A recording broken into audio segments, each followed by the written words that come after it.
Hop là! Salut tout le monde, salut David, salut Lilian. Hop là, installez-vous. Yo tout le monde. Salut, salut Comment tout le ça monde. va? Alors, Ça va super, merci. Et toi et vous? ça roule tranquillement. Je vois que les gens rejoignent petit à petit, c'est cool. Le mail est parti, le message aussi. On va laisser aux gens le temps de s'installer, de nous rejoindre. Salut Sarah, salut David qui est déjà avec nous. Les habitués, les inconditionnels. Merci en tout cas de l'invitation. Je suis trop content de participer. C'est très cool.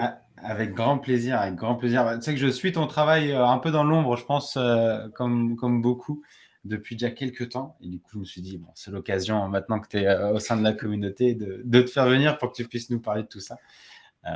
Ouais, mais sujets c'est marrant hyper parce que, on va en parler tout ça, mais Ouais.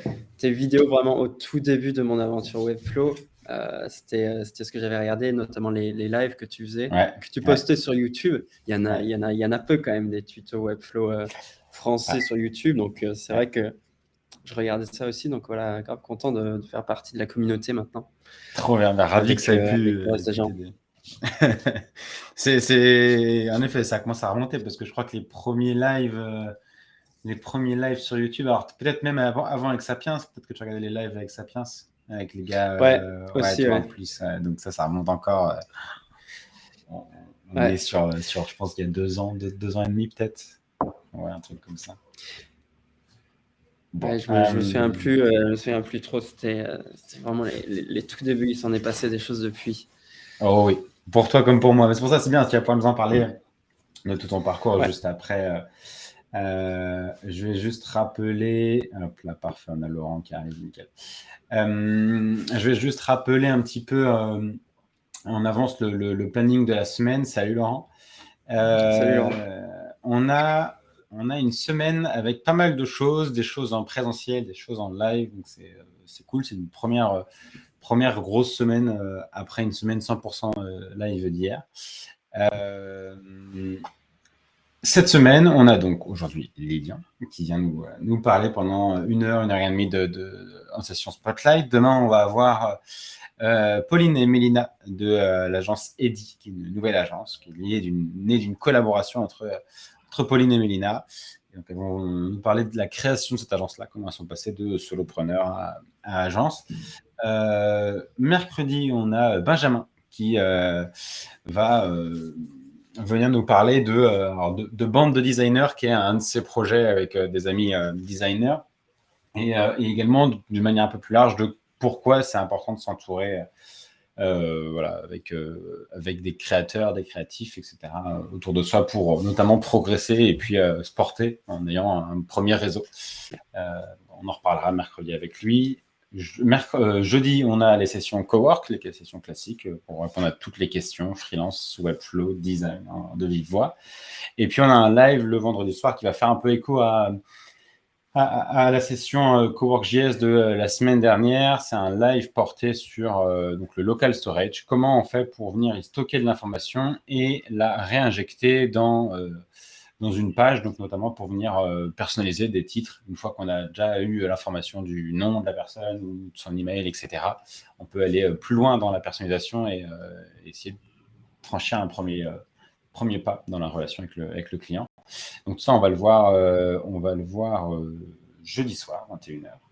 Et vendredi, on organise une session en présentiel, un coworking à Paris, avec tous ceux qui sont disponibles. Je vous remettrai le lien si vous voulez pendant le live pour tous ceux qui veulent nous rejoindre, mais ça va être un live, une journée très honnêtement assez peu productive, je pense. Ça va être l'occasion surtout de faire connaissance, de se rencontrer et puis voilà, d'échanger sur Webflow, sur toutes les thématiques. Donc si vous êtes parisien et que vous êtes par là vendredi, il y aura ce coworking. Et si, David, il y aura du Cowork.js. Armand le tiendra bien vendredi à 15h, donc t'inquiète pas. Et on a Julien et Hugues qui nous rejoignent, salut tout le monde. Salut tout le monde, ouais. Bon, parfait, Hugues, trop bien. Ravi de voir que tu y seras. Ça va être Ouais, top. je pourrais pas y être. J'aurais voulu. J'ai été la semaine dernière à Paris. J'y suis la semaine d'après, Mais mais pas cette semaine. je suis pas celle-ci, quoi. Dommage, Ah, dommage. Mais j'aimerais trop participer à un de ces mais je quatre. pense que S'il y en a d'autres qui sont organisés, en tout cas, ce serait grave cool ouais. de se Ouais, je pense que rencontrer. ça va être le plan ouais, d'en organiser. Alors, je sais pas s'il y aura un rythme spécifique, tu vois. Je pense que ça va être aussi. Tu vois, j'ai créé un groupe sur Coop pour que tout le monde puisse également reproposer des dates. Donc, l'avantage de Coop, c'est que du coup, une fois que le groupe est créé, on connaît les gens, on connaît, enfin, potentiellement, on les a déjà vus dans des coworking. Et en plus de ça, on sait à peu près où est-ce qu'ils sont situés en France. Donc, si on repropose une session, ça va automatiquement leur reproposer, etc. Donc, ça peut être assez cool. Mais ouais, je pense que c'est un début, quoi, un bon début de rencontre en présentiel. On va rapprocher les francophones. Bien d'accord. Ça Ouais, va être, c'est ça va ça, être, ça va être cool. l'objectif. J'ai hâte de Ok. voir les gens en vrai, parce que c'est vrai que là, ça fait 2 ans bah, que la communauté en soi, elle est née, mais on a eu 1 an et demi de Covid, donc forcément, on n'a Ouais, pas pu ouais. trop se rencontrer. Et puis c'est le bon moment là, maintenant que tu éteins un petit peu Ouais. un peu tout le monde, c'est le moment d'organiser ces rencontres, ouais, ça fait du bien. Bah, je pense, ouais. Ouais, je pense que ça peut être bénéfique pour tout le monde, hein. Peut-être que de là vont naître des collaborations, des futurs collectifs. Je sais pas, Ouais. j'aime à croire que ça pourrait naître de là, mais on verra bien. Ouais, voilà, moi aussi j'y pensais, des relations, Hum, hum. des enfants comme dit David peut-être, on sait pas, Exact, des issus enfants du web. peut-être, ouais, ouais. Peut-être. Trop bien. Bon, ben, ravi de voir que les gens arrivent petit à petit. On va laisser tout le monde s'installer. Salut Ben également qui nous a rejoint. Je vous fais le Salut. sommaire et puis on peut attaquer si vous voulez. Comme ça on est prêt. En gros, la trame est la suivante. On va d'abord laisser Lilian se présenter, nous parler de son parcours, de ses débuts professionnels jusqu'à aujourd'hui, peut-être même avant, si tu veux nous parler de ton cursus scolaire ou d'une autre thématique qui pourrait être intéressante dans ton parcours, n'hésite pas. Ensuite, on parlera de la différence qu'il pouvait y avoir entre tes premiers projets en tant que freelance et ceux d'aujourd'hui.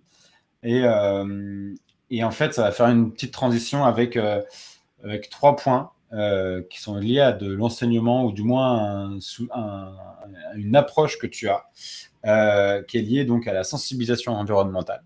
On va en reparler, tu en parles dans tes prestations, tu en parles sur ton site. On va parler également de la pédagogie que tu mets en place au moment du end-off, donc de la passation du projet au client, lorsque le projet se termine et il faut laisser la main au client.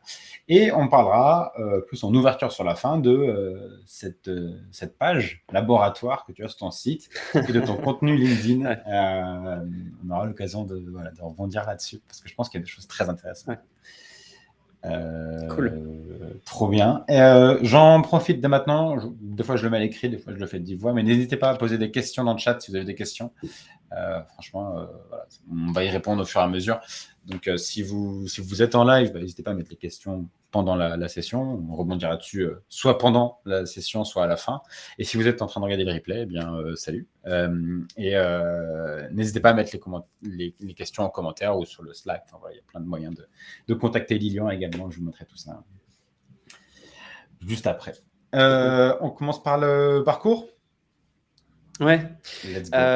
ben ouais, si je fais une rapide présentation de moi-même, donc je m'appelle Lilian, j'habite Bordeaux, j'ai 25 ans, wow, j'ai passé le cap des 25 ans là, et je suis donc web designer spécialisé donc sur Webflow.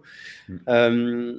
Je fais partie d'un collectif de freelance qui s'appelle l'Escadrille. Là, actuellement, je suis dans les bureaux. Euh, on est 4 en tout. Je suis le seul web designer. Le reste, ce sont copywriter, growth, exactement. Et voilà, donc on travaille régulièrement ensemble et beaucoup sur des projets à impact positif, que ce soit sociaux ou environnementaux. En tout cas, on essaie d'attirer le plus de clients comme ça. Et, euh, et donc, ben moi, mon parcours, si on reprend un petit peu le tout début, moi, je ne suis pas du tout issu du web jusqu'au Covid. Je faisais des études en communication. mais événementiel, public. J'ai travaillé à la mairie de Bordeaux. J'ai travaillé à l'écosystème de Darwin. Donc, c'est un lieu vraiment très important de Bordeaux, un lieu culturel très important qui fait beaucoup d'événements éco-responsables. Et en fait, j'ai terminé mes études d'événementiel pendant la crise du Covid en mars 2020. Je suis diplômé événementiel. Mars 2020. Donc, il faut partir du principe que là, moi, je deviens un adulte, je deviens grand, mais une maladie, un microbe, m'empêche exactement de faire tout ce pourquoi j'ai fait mes études. Ok. J'étais donc en événementiel en stage à Darwin et l'impossibilité de faire un seul événement et je me retrouve très vite finalement un peu à la porte parce que il y avait plus d'argent, il y avait plus rien qui tournait, on était en confinement, voilà. Et donc là, j'ai eu une sorte de déclic à me dire mais là c'est trop injuste. J'ai été un petit Calimero et je me suis dit mais c'est pas possible, je peux pas autant dépendre de quelque chose pour gagner ma vie, pour pouvoir vivre comme j'ai envie, pour pouvoir mener des projets pro, des projets perso, etc. Et donc, je me suis tourné, j'ai commencé par taper le mot freelance sur Internet. J'ai commencé à regarder les métiers en lien avec ça, parce que moi, je voulais de la liberté avant tout, la liberté de pouvoir travailler comme je le voulais. Et donc, je suis tombé sur des métiers en lien avec freelance. Alors, il y avait rédacteur web. Et puis, à un moment, je suis tombé sur... salut DMA. Je suis tombé sur le métier de web designer. Et je me suis dit, ah ouais, c'est vrai que j'aime bien le web, je suis un peu geek sur les bords. J'adore le design, j'adore la communication visuelle. Et je me suis dit, bon, vas-y, je vais essayer ça, je vais commencer à apprendre un petit peu. Et au début, j'ai commencé à me plonger sur WordPress, tout en me renseignant sur comment ça marche pour gagner sa vie en tant que freelance, qu'est-ce que c'est, comment il faut démarcher, à qui on parle, etc.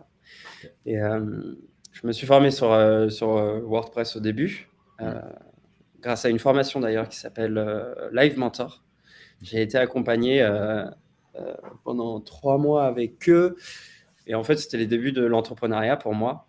Et ensuite, bref, j'ai vite compris les limites de WordPress, très très vite. Et je suis tombé sur des ads sur YouTube pour Webflow. Okay.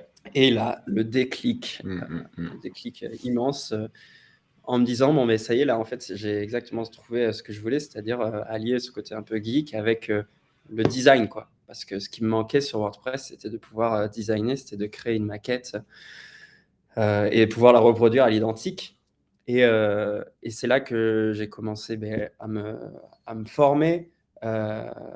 C'est là que après, je suis tombé sur typiquement tout ton contenu, tout le contenu qu'il y avait eu avant de Sapiens Sapiens, toutes les interviews, mais en fait, l'écosystème web français. Et c'est là qu'en fait, j'ai commencé à suivre la Webflow Academy. Et là, je suis tombé amoureux de Webflow. C'est vraiment une façon d'enseigner qui a changé même ma perception des cours, etc. J'ai compris que l'humour pouvait avoir une place aussi importante dans l'enseignement. Pour apprendre, enfin voilà, ça a vraiment fait un énorme déclic chez moi.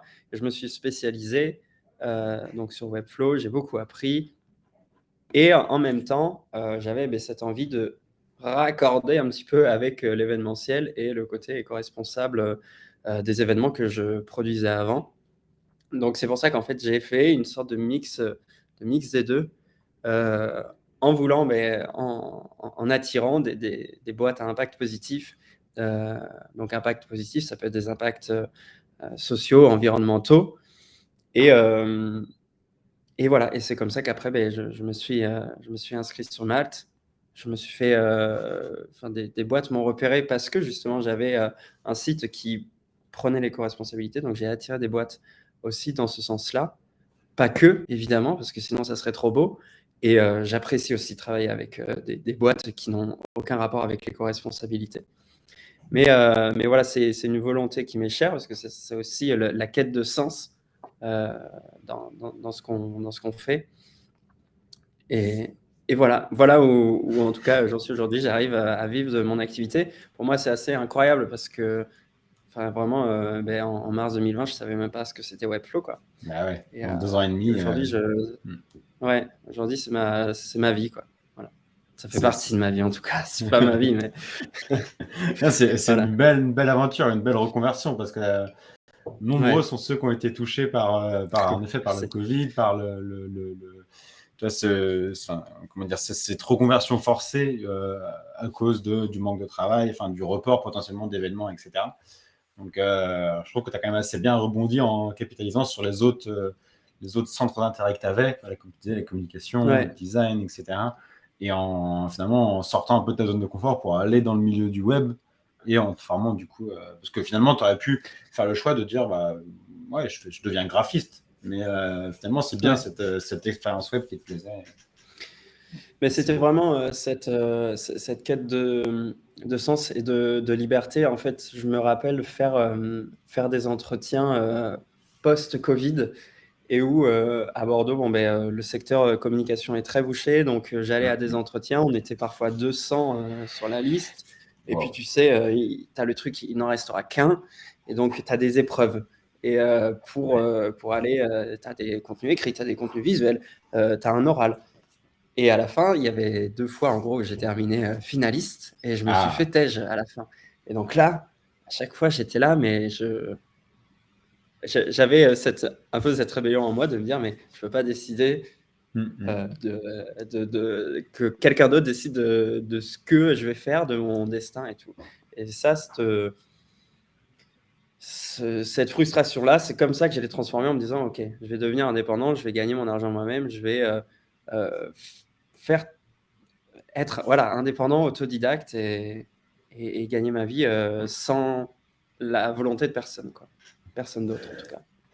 C'est beau parce que du coup, voilà, exactement, on ne plus être tributaire. C'est ouais. Du coup, finalement, tu as quand même eu une expérience en autonome, j'ai envie de dire, enfin, en freelance, qui est plus longue que ton expérience en tant qu'employé, Ah finalement. ouais, Parce que, ouais, ouais. ouais, donc, on a des parcours Ouais, vraiment mis à part similaires. les ah ouais? Alors, je suis curieux parce que, ouais, moi, mis à part les stages, donc Ouais, j'ai jamais eu un CDI, moi, dans ma vie, ben, ou un pareil. CDD. Je ne connais pas Qu'est le CDI. qu'est-ce que tu as fait, toi? Je connais pas ton parcours, j'avoue. Ouais, c'est un parcours un petit peu similaire. Alors, j'ai fait des études en design majoritairement. Et dès la fin de mes études, en fait, j'ai commencé à travailler avec les gens de mon réseau proche, tu vois, les parents d'amis, etc., pour la création de sites web. Enfin, disons que je tapais plus large au début, je faisais du branding, je faisais du print, etc. Et assez rapidement, on m'a demandé des sites web, et donc je faisais la partie maquette, mais je faisais pas la partie développement. Je la déléguais à des développeurs WordPress, mais la collaboration, elle était toujours un peu bancale. Il y avait toujours des fonctionnalités qui pouvaient pas être développées parce que le développeur savait pas la faire.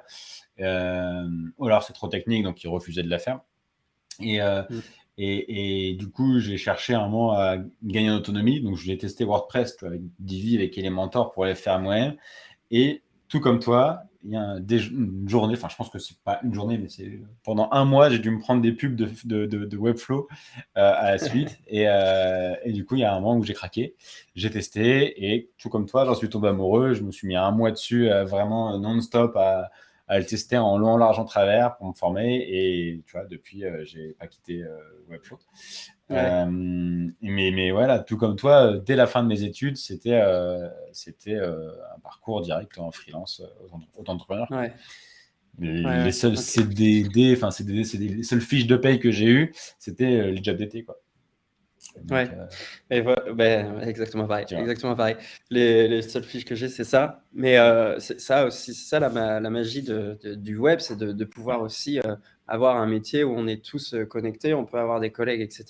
Mais sans avoir de structure, juste en étant 1 plus 1 plus 1 plus 1 plus 1. C'est ça. Et c'est justement aussi, je pense, ça qui fait que les collectifs aujourd'hui se répandent, que certains parlent même que quoi, c'est le futur des agences et tout.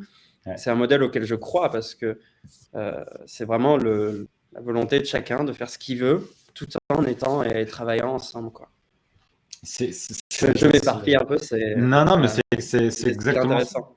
C'est exactement ça, tu vois. Et enfin, on le voit hein, là dans tous les spotlights qui sont programmés ou alors qu'on a vu. Tu vois, toi, tu fais partie du collectif L'Escadrille. On a vu Benoît qui fait partie du Justa. On va voir Ben qui fait partie de Bande de Designers. Alors, je sais pas si on considère ça comme un collectif, mais tu nous diras, Ben. Et finalement, donc, tu vois, ça montre bien qu'il y a là, sur l'ensemble de ce qu'on voit, il y a quand même plus de collectifs que d'agences, du moins pour des métiers web. Peut-être que pour d'autres métiers, tu vois, je sais pas, plus marketing, plus du design, un modèle d'agence est peut-être plus intéressant, mais dans le développement en lui-même, comme ça peut être des effectifs très réduits, notamment avec le no-code, un collectif qui fonctionne très bien. Donc, Ouais, exactement. c'est quand même intéressant. Et en effet, ouais, le CDI n'est plus forcément le Graal Ouais, dans nos métiers, dans toi, dans le ouais. milieu de la création web, quoi. Et moi, à titre personnel, parce que donc du coup, euh, j'ai toute une promo qui a grandi avec moi et qui maintenant se retrouve dans des CDI, dans des postes CDD, etc., salariés. Ouais. Et en fait, c'est vrai que il y a aussi cette différence entre le poste en CDI et freelance. Et ça, il y a plein de questions. Quand moi je dis que je suis freelance, que je suis indépendant, etc., ça soulève plein de questions. Ça soulève aussi beaucoup de peur en général. Ouais. L'administratif, le fait de travailler tout seul, le fait de comment est-ce que je gagne mon argent, etc. Mm. Et c'est pareil, j'ai l'impression qu'on assiste là à quelque chose qui se répand de plus en plus, freelance, mais pour autant, ça fait encore un peu peur. Et voilà, exactement. Je ne sais pas le prénom de DMA, qui c'est. Je ne sais plus non plus. Je ne sais pas non plus. Bon, Non. Didier, voilà. Bon, mais Didier écoute, Mamotte, mais oui, d'accord. Ok, ça y est, je remets le ok. DMA. D'accord. Et d'où l'intérêt voilà, de constituer des collectifs. C'est-à-dire que moi, maintenant, j'arrive vers mes potes et je dis, bon, ben là, moi, je ne suis pas tout seul quand je travaille. Je travaille Ouais. avec des collègues, avec des potes. Et on est chacun en autonome, Mm. mais on forme la même chose. On travaille sur des projets communs, etc. Et c'est Ouais. hyper intéressant aussi de confronter ces deux visions. Il y en a pour qui le Graal, ça restera toujours un emploi salarié, de faire une carrière, etc.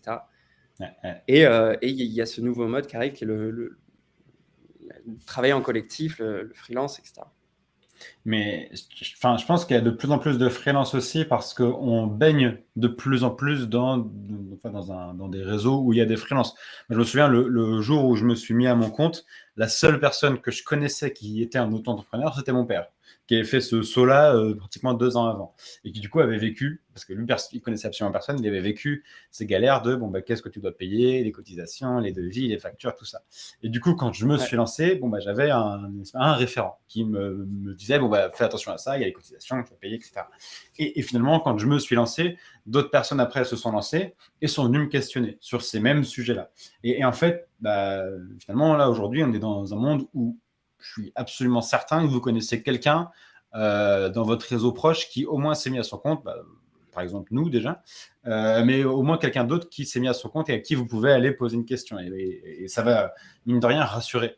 Parce qu'en effet, se lancer à son compte, ça veut dire, certes, travailler seul, mais ça veut dire aussi faire de la compta. Peut-être qu'on n'a jamais fait de compta de sa vie, faire de l'administratif, faire un rôle de commercial également pour aller chercher des clients, les trouver, les convertir, etc. Donc ça, c'est des sources de stress qui sont aujourd'hui potentiellement, tu vois, réduites parce qu'on a dans notre entourage des gens. Et je trouve que c'est hyper important en effet de constituer des collectifs. Et ça fait écho avec ce qu'on se dira sans doute mercredi avec Ben, mais cette notion-là d'avancer ensemble et de reposer les uns sur les autres pour notamment progresser sur des sujets soit très créatifs, soit un peu annexes comme ça. Et toi, tu as rejoint l'Escadrille dès le début de ton activité freelance ou c'est quelque chose que tu as fait plus tard? Non, c'est quelque chose que j'ai fait plus tard, parce que déjà, quand je suis né dans le monde du freelance, j'avais 0 expérience. J'étais un simple bébé qui littéralement qui comprenait rien. Hein. C'est les tout débuts, quand je proposais mes services et tout. Bon, je pense que c'est comme tout le monde, mais t'es une daube, quoi. Tu sais pas bien gérer les choses, tu fais des fautes de tous les côtés. Ouais. Donc, c'est au fur et à mesure, quand j'ai eu de plus en plus de clients, via Malte, que Nicolas m'a contacté. Donc Nicolas qui est grosse à l'Escadrille. Et en fait, le collectif n'était pas encore fondé. On a travaillé ensemble, l'émission se passait bien, on s'entendait trop bien, il était de Bordeaux, moi aussi. Et il a fondé l'Escadrille avec Benjamin et Étienne, donc ils étaient 3. Et puis on s'est liés d'amitié, et après je les ai rejoints, et donc on a vraiment des compétences qui sont hyper complémentaires.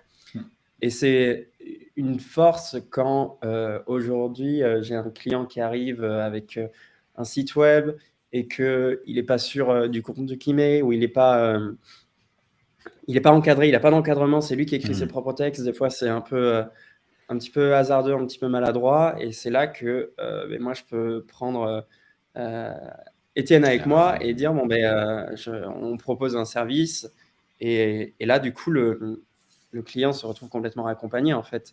Et il y a un encadrement qui est global, et c'est beaucoup mieux, en fait. Enfin, pour le client, c'est beaucoup plus rassurant d'avoir des activités comme ça qui sont transversales et qui peuvent être complémentaires dans la même équipe.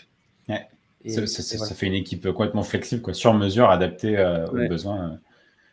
Donc non, je trouve ça hyper pertinent. C'est aujourd'hui, je pense, le plus gros avantage d'un collectif par rapport à une agence ou à un studio, c'est ça, c'est cette flexibilité absolue, quoi. Le client a besoin d'un besoin spécifique qui lui est propre. On constitue une équipe en fonction de ça.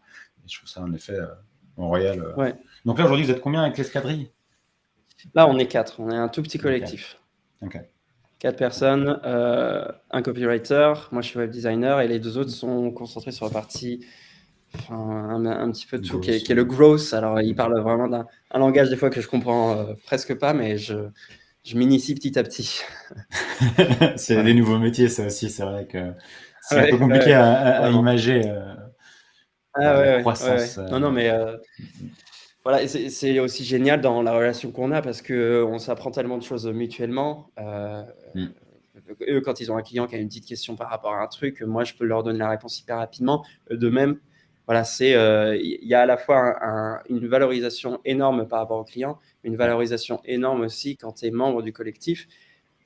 Aussi quand tu as des doutes, quand, je sais pas moi, tu n'as plus de clients, quand il y a un client que tu n'arrives pas, un projet qui est difficile, ça fait du bien aussi de se sentir entouré, de se sentir compris.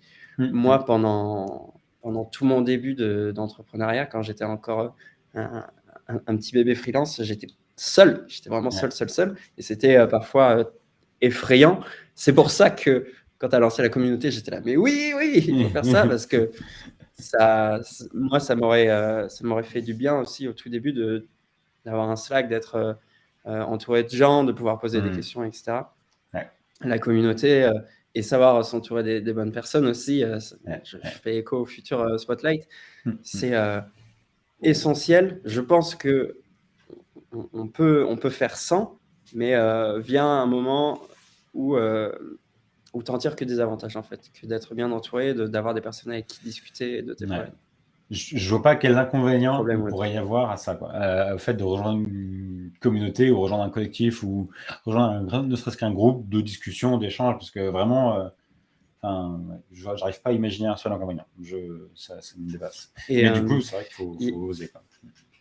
Il y a quelqu'un tout à l'heure Canagan, qui disait que ça fait peur quand on parlait en fait de se lancer en freelance. Et ça, c'est vrai que pareil, c'est un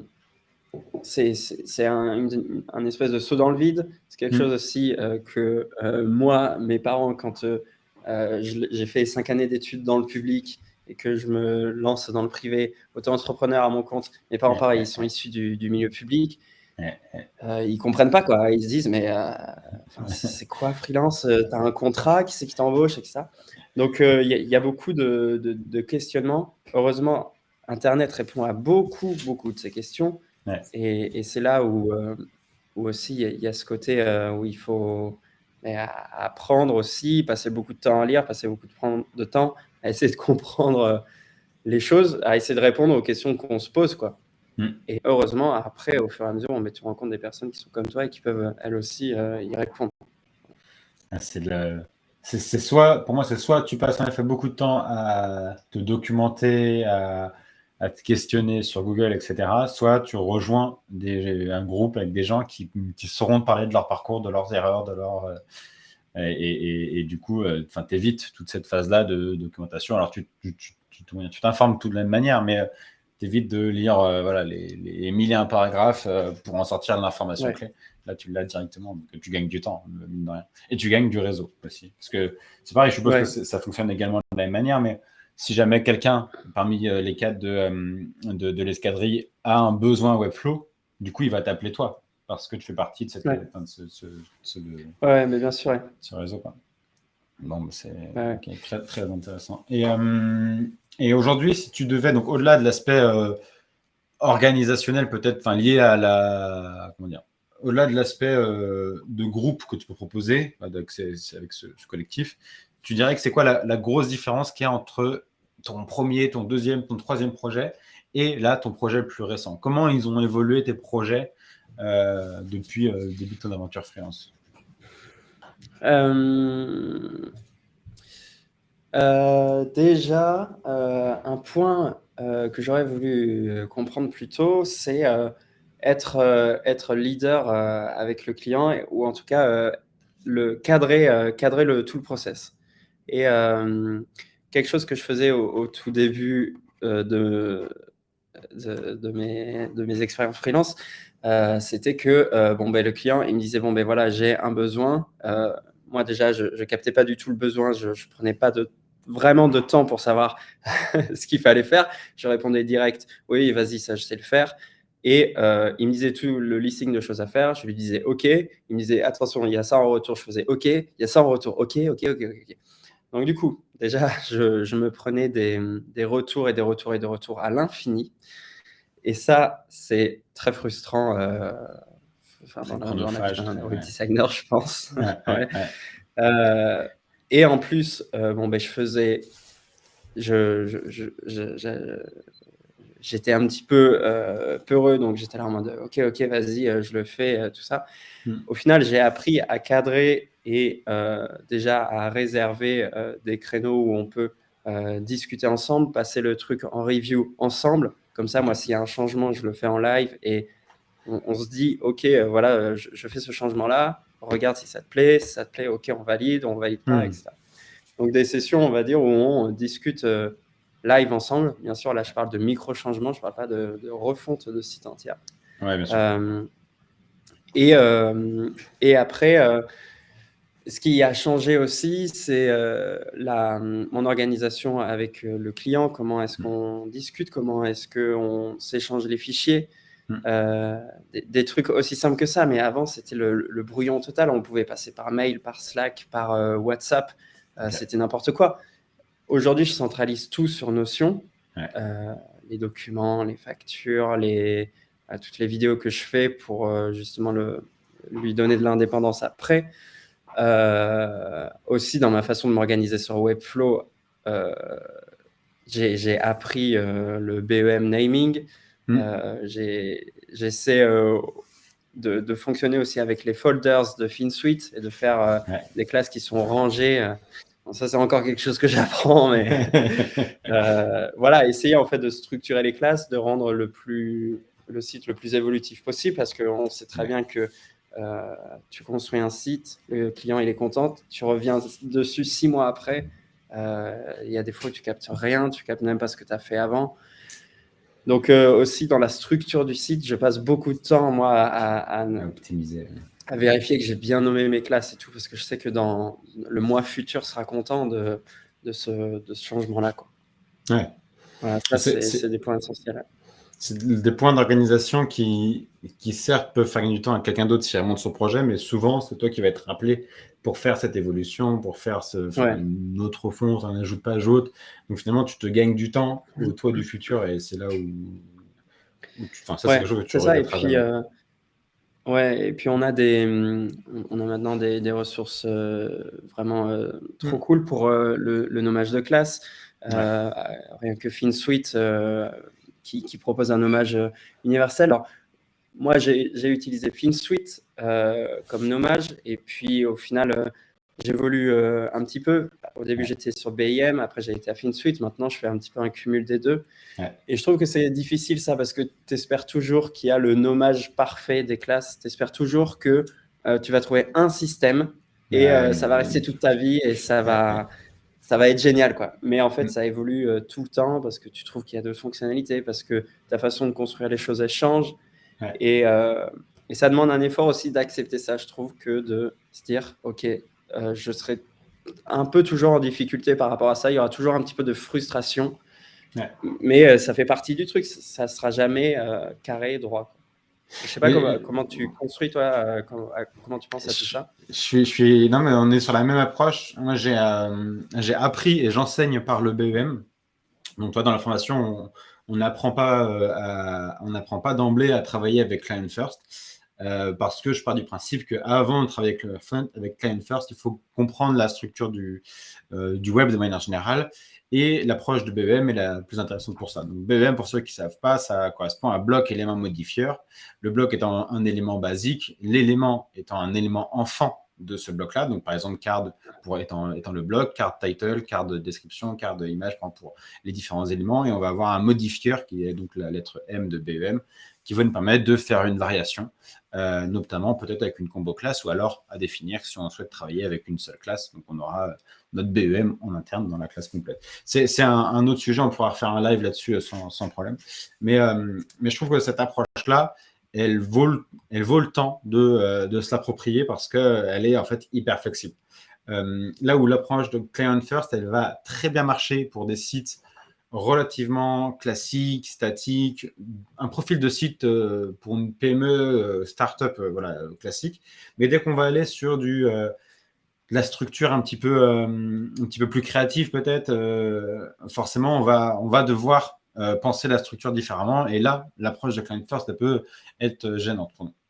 Donc, je suis entièrement pour apprendre avec BEM, découvrir et s'approprier un peu également Client First. Mais il ne faut pas se dire c'est soit l'un soit l'autre.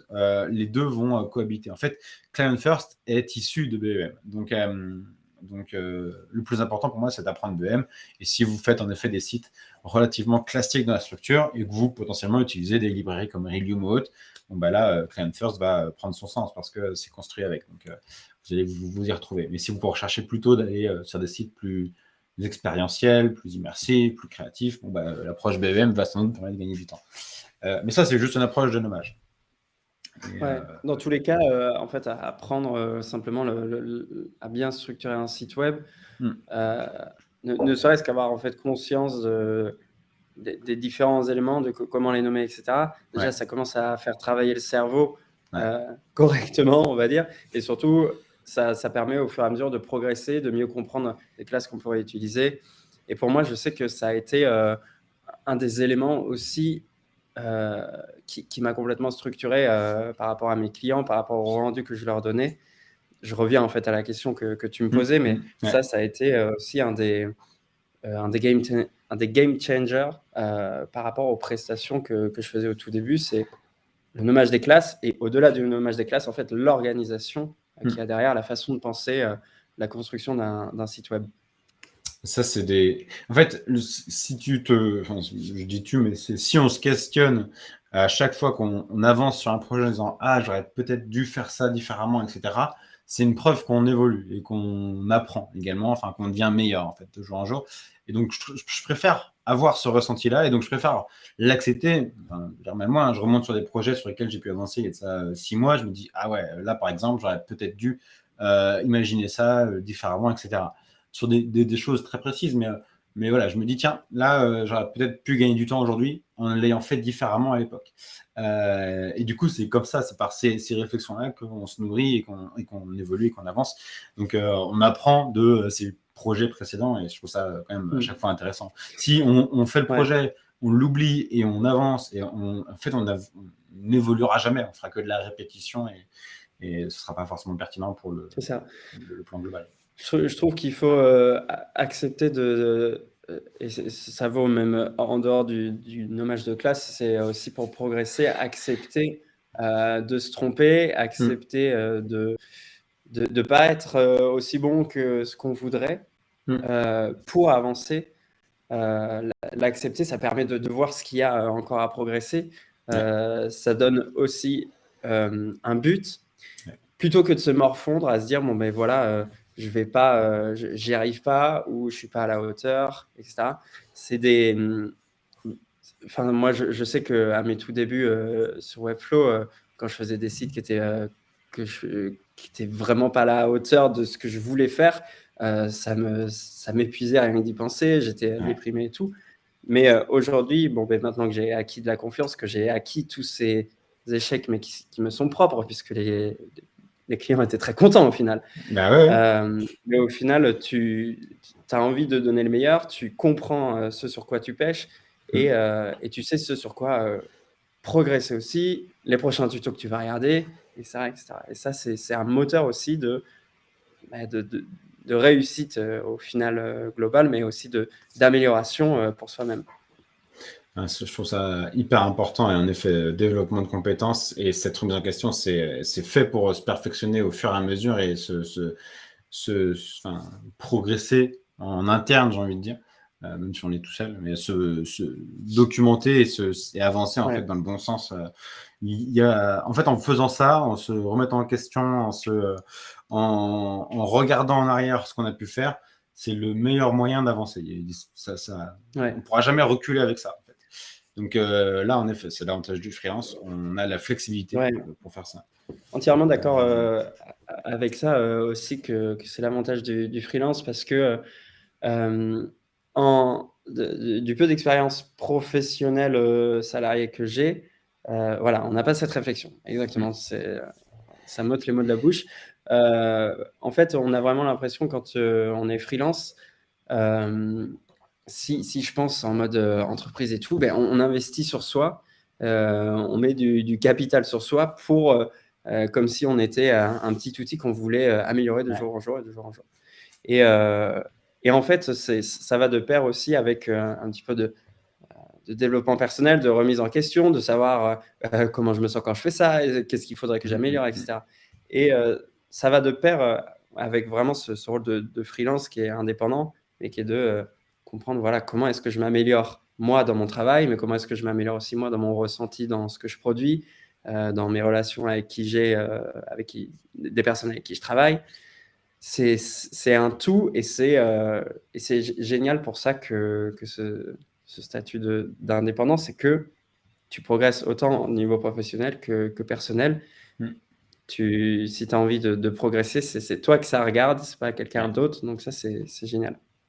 Et puis en prenant le temps de faire ça, tu vois, de progresser, de se remettre en question, etc., finalement, on progresse plus vite. Et donc, mine de rien, de manière assez implicite, on devient meilleur. Et donc, forcément, le TGM également augmente. Donc, en fait, ce temps qu'on consacre à se perfectionner, à développer ces compétences-là, il va se répercuter assez vite dans le TGM qu'on va pouvoir appliquer à notre prestation parce qu'on va être aussi reconnu pour ce travail-là. Donc, euh, enfin, je veux dire, ça n'a pas d'équivalent en fait en CDI.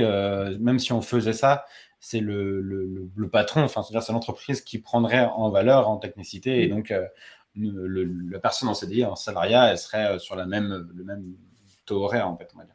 Donc Ouais, c'est l'un des gros avantages du freelance. Il faut vraiment capitaliser dessus. c'est ça. Ça reste une propriété industrielle, exactement. Et il me semble, alors ça devient peut-être plus légal, mais il me semble que si jamais on veut revendre notre entreprise, ça a une valeur également, ce savoir-là qu'on pourrait transmettre aux repreneurs. Ah ouais? Donc Ok. tu vois, enfin, Ouais, ouais, tu vois, donc exactement, il nous le confirme. c'est dire que le savoir a vraiment une richesse qui va au-delà de la Ah bah bien propriété sûr, hein. intellectuelle, mais qui s'étend aussi Parce à que, ouais, l'économie. parce que même là, toi, tu parlais de ton Notion sur lequel tu gères toute la partie facturation, la partie projet, etc. Techniquement, ça, c'est toi qui l'as, avec l'itération, l'a amélioré, etc. Et donc, forcément, si demain, quelqu'un doit racheter Lilian Barb Industries, eh ben, tu vois, tu vas revendre ça avec et du coup, ça fait une propriété Ouais, industrielle qui se revend. tout à fait. Hum, Très intéressant. Très intéressant. Du coup, je recadre un peu sur la partie pédagogie avec les clients et notamment avec comment dire, cette sensibilisation que tu peux avoir. On y reviendra juste après. Je pense qu'on terminera par cette sensibilisation de projet impact et autres. Mhm. Quand donc quand tu termines un projet, première question, est-ce que tu préfères garder les projets sur ton compte à toi ou est-ce que tu préfères donner la main complète à tes clients? Et si tu laisses la main complète, est-ce que tu donnes des guidelines de comment ça fonctionne, de voilà, comment tu Ouais. travailles avec eux, etc. Euh, En général, je donne la main complète, même si quand même, il y a toujours un accord qui se fait quand je rends le produit, quand je rends le site, c'est que mais s'il y a besoin de faire des changements, vous m'appelez quoi. Et en général, je suis toujours tombé sur des clients avec qui ça matchait tellement que on m'a toujours rappelé et que du coup, j'ai créé le site, mais c'est moi qui effectue la maintenance, voire les refontes de la création de certaines pages, etc. Ok. En fait, j'ai la chance de toujours avoir eu des clients avec qui j'ai commencé de travailler et avec qui je travaille toujours et qui n'ont pas fait appel à d'autres freelances. Donc, ce qui fait que quand j'ai un produit, je dis toujours un produit, quand j'ai un site sur lequel je travaille, eh ben, pour l'instant, j'ai toujours été dessus. Ok. Mais il arrive parfois qu'il y ait le client qui tombe dessus, qui veut effectuer certaines modifications sans avoir à faire un échange de messages avec moi. Hmm. Et donc, dans ces cas-là, quand ça arrive, euh, moi déjà, donc, je répertorie tout sur un Notion pendant et à la fin du projet. Ok. Et je fais donc, ouais, comme tu disais, des guidelines du genre comment ajouter une nouvelle section. Si vous avez envie de reprendre telle section, de faire une section contact, bon, ben, voilà, on peut copier cette partie. Et puis ensuite, vous allez dans le mode éditeur et vous changez rapidement comme ça. Ok. Toutes ces vidéos-là, je les fais avec Tela, Ouais. le site Tela, qui est génial. Et pour moi, il est supérieur à Loom dans l'expérience utilisateur que j'en ai. C'est-à-dire, je peux vraiment record un clip, puis arrêter, en record un, reprendre. Je peux même faire du Ok. montage à l'intérieur. Moi, ce que j'adore, c'est les layouts, Ouais. le fait qu'on puisse voir ma tête à un moment, qu'on la voit plus, etc. Ça, pour moi, c'est génial. Ok. Euh, à titre perso, je fais beaucoup de vidéos aussi, donc je me retrouve complètement là-dedans, dans le fait de pouvoir faire de la vidéo, mais mettre au service de mon client et euh, de l'après-livraison du site. Hmm.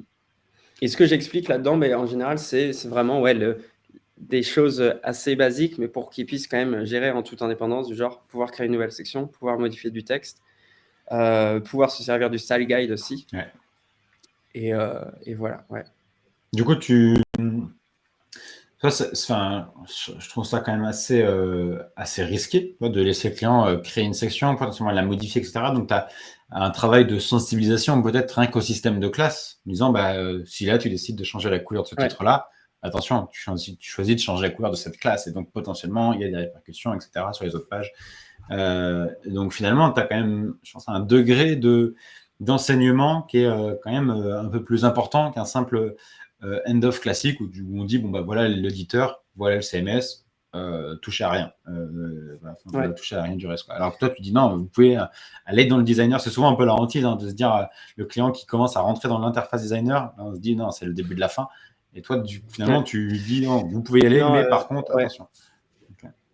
Moi, en général, je limite complètement l'utilisation des classes, à part Ouais, dans le cas d'utilisation de combo classes, si on rentre ok, là dans le détail.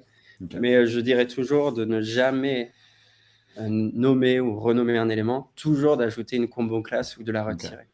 ok. Et moi, en général, mes combo classes, c'est du is slash Ouais, tiré, ils se pardon. tiraient. Donc, forcément, après, il y a le listing qui apparaît.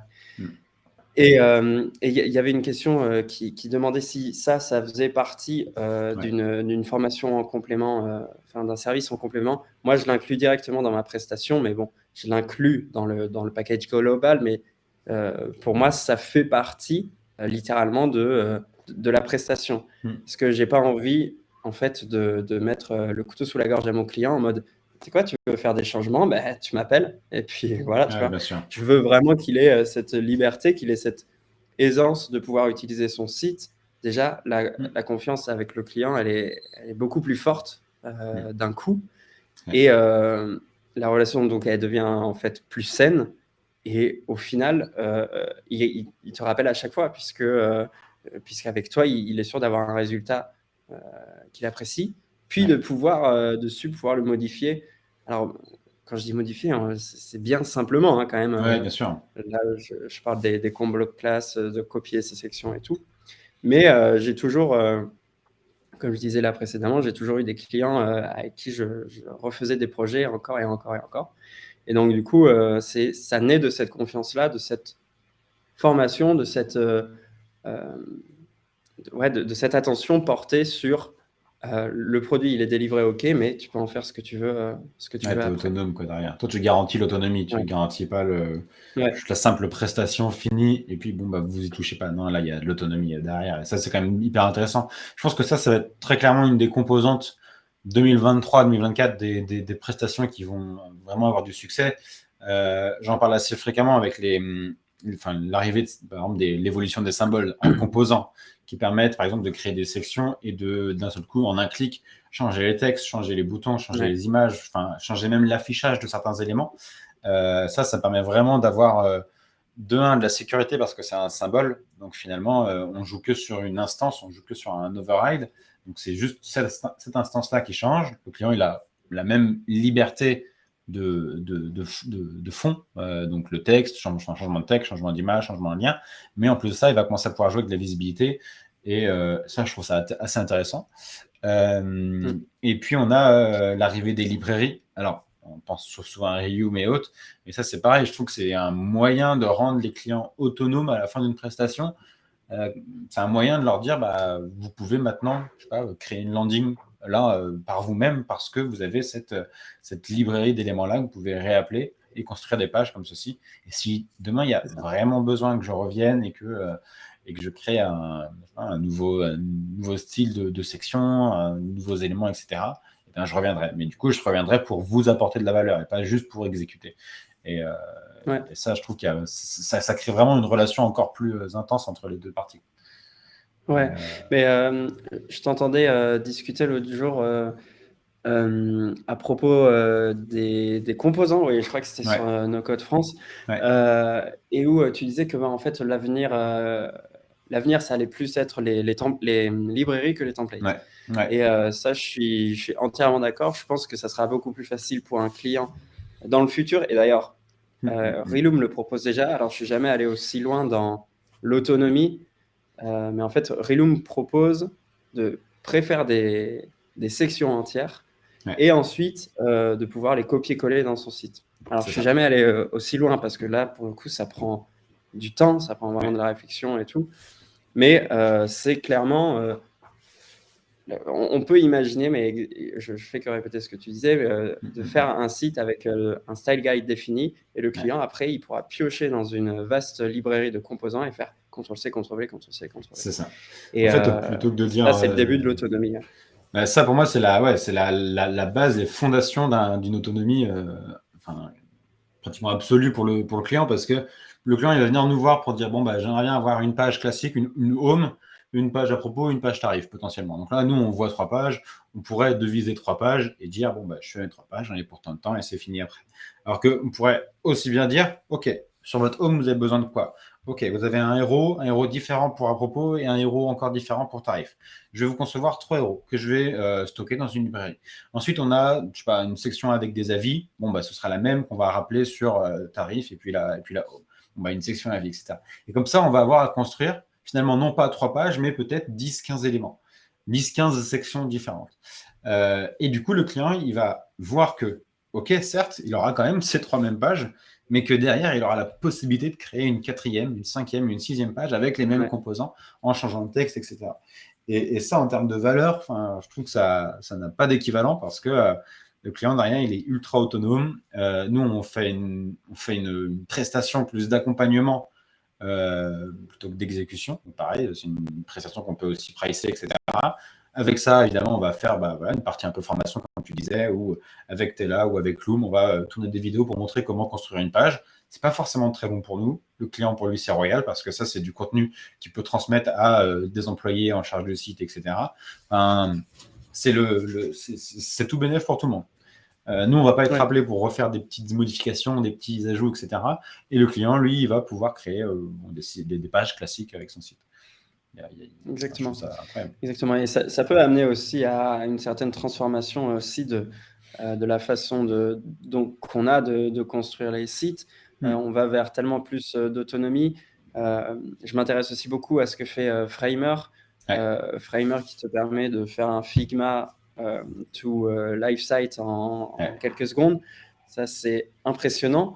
Et alors, ça veut pas du tout dire que le web designer va bientôt mourir et tout, parce qu'il y a beaucoup. Le web est quand même très complexe et demande une expertise.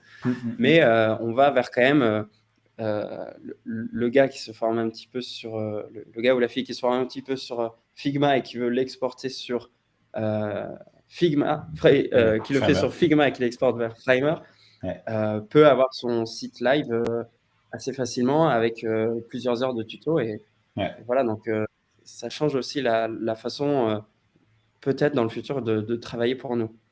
J'en suis convaincu, hein, on le voit déjà. Alors, on ne parle pas de choses qui vont arriver la semaine prochaine, hein, c'est vraiment des choses très long terme, mais même l'ajout de l'IA dans de la génération de contenu écrit, dans de la génération de visuels, etc.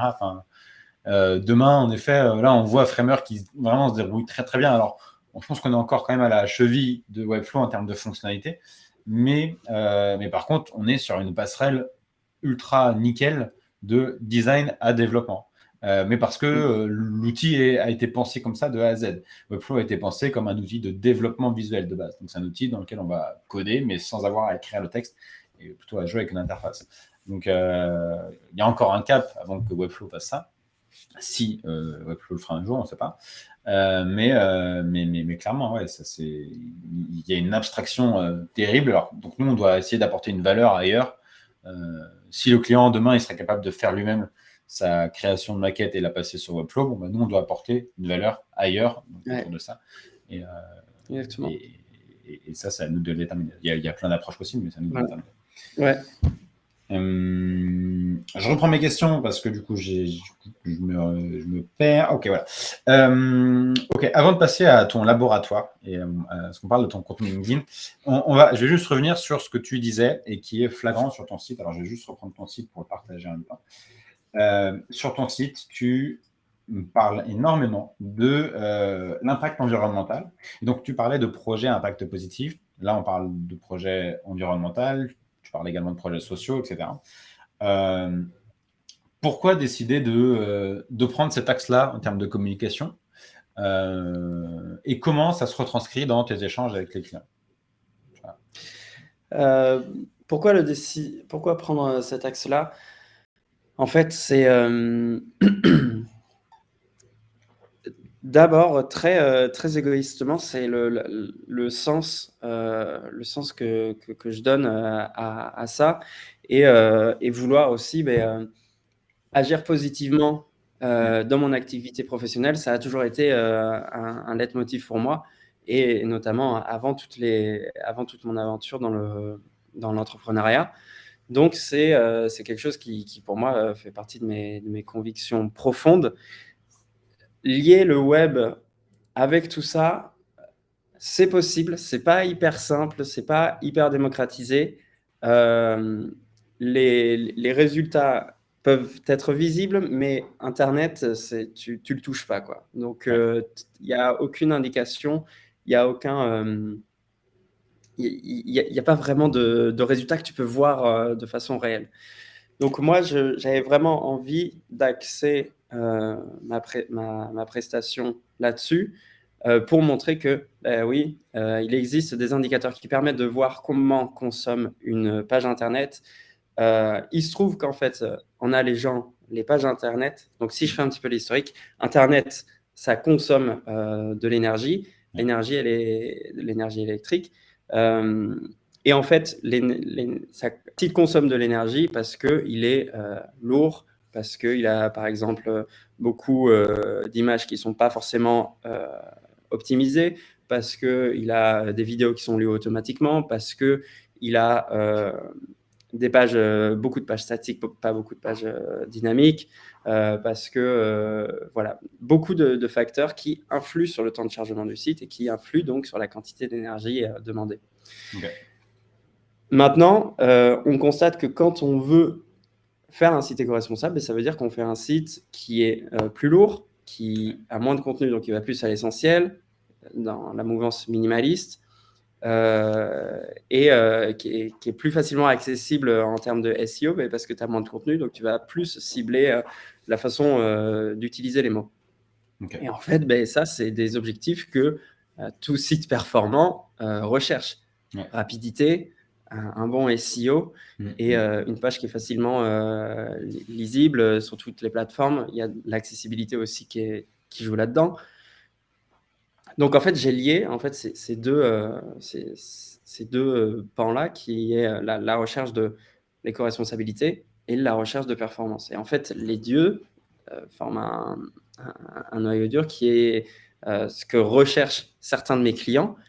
Ça reste rare parce que j'ai quand même peu de clients qui viennent me voir en me disant vraiment, je voudrais un site éco-responsable à base d'hébergement vert, à base de minimalisme absolu, etc. Mais en fait, ça commence à faire son bout de chemin, ça interroge les gens et ça passe aussi par l'éducation. En fait, c'est le simple fait d'en parler pour amener les gens à se poser des questions, pour amener les gens à réfléchir au sujet.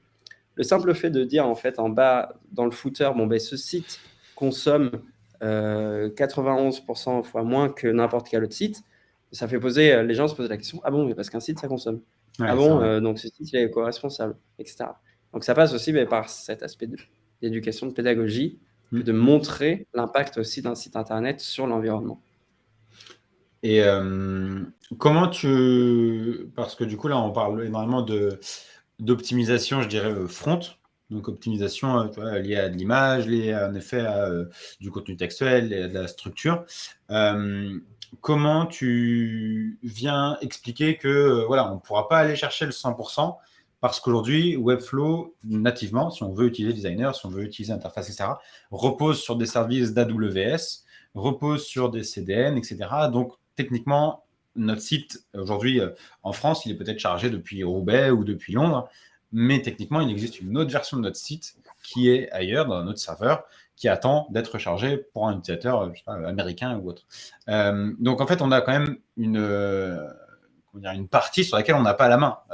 On pourrait encore aller optimiser. Je vois que sur ton site, tu héberges sur des serveurs annexes comme Digital Forest. Est-ce que les clients en bénéficient? Comment ça se passe? Est-ce qu'ils perdent l'accès du coup aux fonctionnalités designer, éditeur, etc. Enfin, comment tu viens confronter la technique de Webflow avec ça? Là, moi, le site, je l'héberge simplement sur Digital Forest, donc qui est une centrale de serveurs français qui utilise de l'énergie verte. Mais ça me permet d'exploiter absolument toutes les fonctionnalités de Webflow. En termes de prestations, j'ai absolument rien qui change. Je mets les DNS comme je pourrais le faire sur un Google Domains. Et c'est aussi facile que ça. En plus, c'est pas plus cher qu'ailleurs. Le service Customers est trop cool. Donc, en fait, encore une fois, ça passe par la simple connaissance le simple fait de dire, est-ce que vous savez qu'il existe en fait des serveurs qui coûtent le même prix, qui sont hébergés en France sur de l'énergie verte, plutôt que sur un serveur Google. Dans tous les cas, Webflow, pollue et n'est pas une entreprise qui, en tout cas, affiche des motivations éco-responsables à ce jour. Je sais que certains avaient posé la question sur des forums. Ils avaient répondu qu'ils allaient faire quelque chose, qu'ils allaient montrer que ci, que là. Bon, Ouais. on attend de voir. Il s'agit en fait de compenser et de montrer. Il s'agit en fait de montrer que ça existe, juste de montrer que Ok. ça existe. Et ça, on le voit peu en fait, que c'est aussi facile et aussi simple d'aller chez un Google Domains que chez un hébergement Forest qui Ouais. lui ne pollue absolument pas. Ok. Et du coup, tu arrives quand même à garder les fonctionnalités d'accès éditeur. Donc, c'est-à-dire que tu Ah, fais un bien sûr, export ouais. du zip. Ok. Ok. Ah non, non, non, non. Ah Ah non. non, mais je te jure, c'est simplement, j'ai les DNS dans Digital Forest. Digital Forest me permet d'hoster Webflow, Ok. mais au même titre que sur n'importe quel serveur OVH ou quoi. Il n'y a pas de différence D'accord. d'installation. Ok. Là, Qu'est-ce qui c'est la t'interroge? partie, du coup, tu payes pas d'hébergement Webflow. Ah, je paie un hébergement Webflow. Ah si, si, mais c'est bien pour ça que je dis que Webflow, dans tous les Hmm. cas, pollue, Ah oui, lui. ok. Donc, Et après, je le relie à un serveur qui, lui, est externe, mais qui utilise une intégration aussi simple que celle de OVH, que celle de Google, que ok. n'importe laquelle. Ok, parce que toi, moi, j'utilise Voilà. OVH, mais uniquement pour l'achat des noms de domaine. Aujourd'hui, tous les hébergements se Ouais. font sur Webflow, que ce soit mon compte ou celui du client. Et du coup, en effet, je raccorde les DNS du nom de domaine, OVH, à Webflow. Et donc, toi, tu connectes le nom de domaine et l'hébergement de À Digital Forest à. Digital Forest, Ok. à Webflow. Peut-être, Ok. ça fait longtemps que j'ai pas fait d'installation DNS. Il me semble pas qu'il y ait beaucoup plus d'étapes que ça. Ok. C'était une prise en main hyper simple. Je l'ai fait pour 2 clients aussi. Ouais. Mais ouais. Ok. Il va falloir que je regarde, parce que c'est intéressant, en effet. Je savais pas que c'était possible, mais il faut que je regarde. Je connaissais pas. C'est vrai que moi, c'est pas forcément quelque chose auquel je fais attention. Ouais. On est de plus en plus questionné sur ça.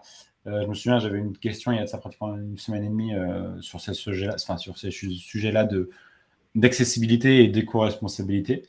Et du coup, la personne essayait un peu de challenger Webflow et je disais, bah voilà, en termes d'accessibilité, Webflow nativement met en place certains systèmes euh, pour venir compenser, etc., surveiller, auditer les différentes problématiques qu'il peut y Ouais. avoir. Mais bah, c'est pas absolu. Euh, et, euh, et du coup, en termes d'éco-responsabilité, c'est vrai que j'avais pas forcément de solution. Je leur disais, bah, aujourd'hui, c'est AWS qui tourne derrière. On n'a déjà pas la main pour leur dire de les mettre en Europe, notamment pour le RGPD. Donc, AWS, avant de leur dire, mettez ça sur un serveur vert, c'est pas pour tout de Ouais. suite. Mais il y a Digital Whole Grain qui propose, qui est un site qui propose vraiment plein de solutions par rapport à ces soucis-là d'éco-responsabilité, de faire des sites qui consomment moins. Il liste aussi un tas de serveurs qui sont éco-responsables. Ok. Et c'est aussi pour ça que j'ai inspecté tout ça, que je suis passé, Mm. que j'ai passé du temps aussi. En fait, à construire un site éco-responsable, ça correspond vraiment, ce que je disais, à une optimisation aussi des images, des trucs que les clients Ouais. ne font parfois absolument pas quand tu arrives sur un site et que tu as des images qui pèsent plus de 2 mégas ou tu as des vidéos qui pèsent hyper lourd qui sont intégrées nativement à Webflow. Ouais. Là, on peut en fait enseigner de bonnes pratiques du web qui sont aussi en correspondance avec des pages qui sont beaucoup plus rapides à charger et beaucoup plus simples. Bah, on est dans une Beaucoup plus ère simple à exploiter. on est dans une ère là où actuellement les gens consomment de la donnée sans s'en rendre compte en fait. Et c'est souvent Ouais, quand tu vois quand on n'a pas ce forfait illimité ou ce forfait ou quand on est en 4G enfin, moi, je vois, le moment où je me suis rendu compte de la consommation que j'avais en données, c'est la période où j'ai pas eu la fibre. Et du coup, on m'a donné une clé 4G de 100 gigas. Quand vous ouais, faites des lives pratiquement tous les jours, que vous téléchargez de la vidéo, que vous regardez YouTube, que vous regardez Netflix, et que vous jouez, etc., 100 gigas, c'est pas énorme. Et là, vous vous rendez compte ouais, de la consommation que vous avez. Je pense que très honnêtement, je dois être à 1 Tera 5 de données que je consomme par mois. Tu vois. Et je trouve ça ok, énorme. Quand même, c'est colossal hein, en termes ouais. Mais c'est vrai que Mais ça, si on le ramène en termes de poids ou d'impact environnemental, je pense que c'est très mauvais. ouais, mais ça fait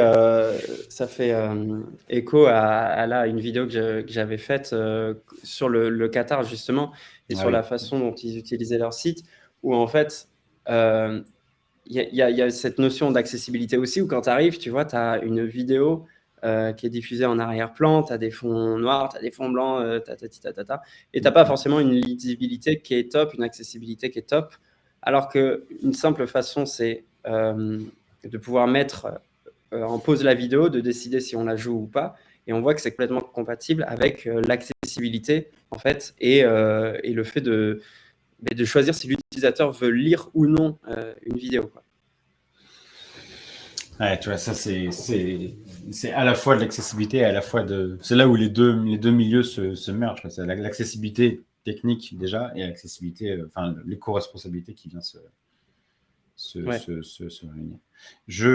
Quelle étape vous avez loupé, DMA, enfin, Didier et Sylvain? Je crois que j'ai loupé une étape là, je crois. Est-ce qu'on a été rapide sur une thématique? Ou c'est une transition qui a été. Digital Forest. Il fallait partager avec Digital Forest. Enfin, la configuration du serveur. Je pense qu'on pourrait revenir dessus si vous voulez, ouais, sans passer par un WS. Je suis curieux aussi de voir comment ça fonctionne du coup, parce que. Ouais, mais il faudrait que je montre, mais bon, j'ai pas très envie d'aller chercher alors que je suis pas du tout prêt à Non, faire ça, mais. Il faudra qu'un autre jour, si tu veux, à la limite, ou alors si tu fais une vidéo, toi, qui en parle, à la mettre sur le. Ouais, à la Slack. limite, je pourrais faire une vidéo, Mm. sur comment configurer par rapport à.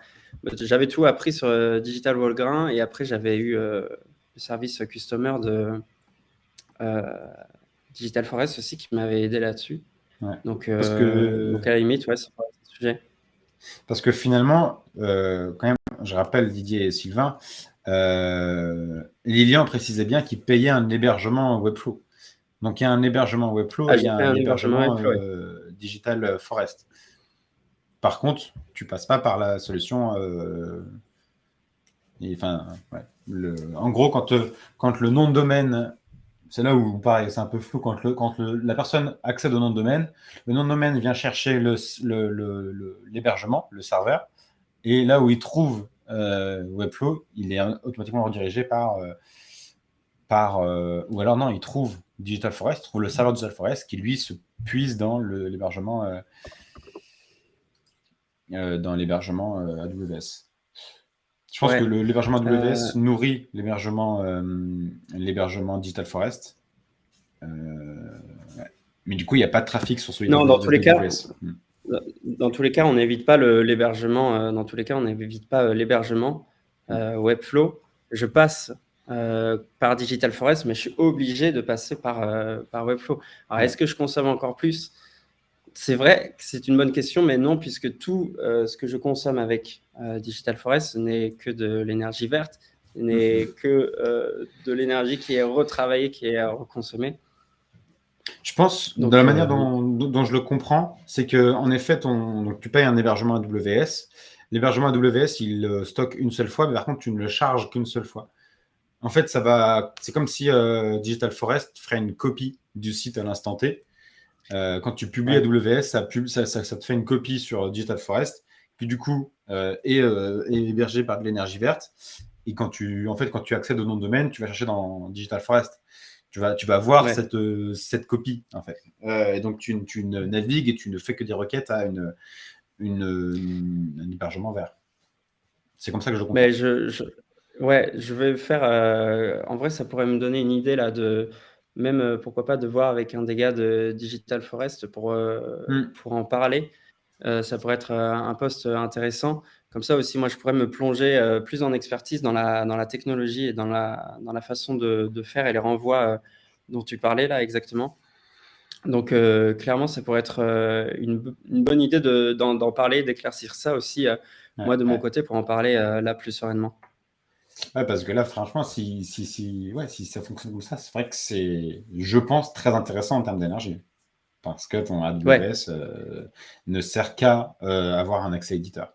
Et si la personne édite, ça modifie, ça pousse une nouvelle instance, une nouvelle version dans Digital Forest, et les gens maintenant ils vont voir que cette version-là. C'est intéressant, écoute, très gros sujet.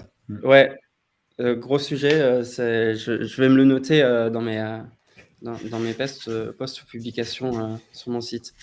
Tu vas pouvoir ajouter ça au laboratoire. Du coup, ça nous fait une belle transition Ouais, vers le exactement. laboratoire. Est-ce que tu peux nous parler un petit peu parce qu'on a vu du coup cet enseignement que tu avais au niveau de tes clients sur cette sensibilisation à l'impact environnemental.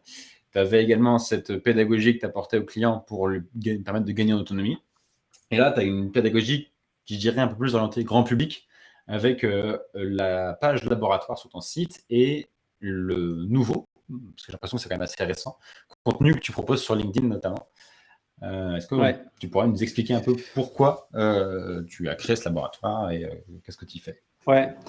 En fait, je constate que les clients n'ont pas forcément aussi de vision sur ce qu'il est possible de faire sur Webflow, de vision de ce qu'il est possible de faire, en fait, de ce qui se fait dans le web design et de fonctionnalités, de petits trucs qui peuvent paraître anecdotiques des fois et qui sont parfois pas nécessaires, largement pas, je dis loin de là.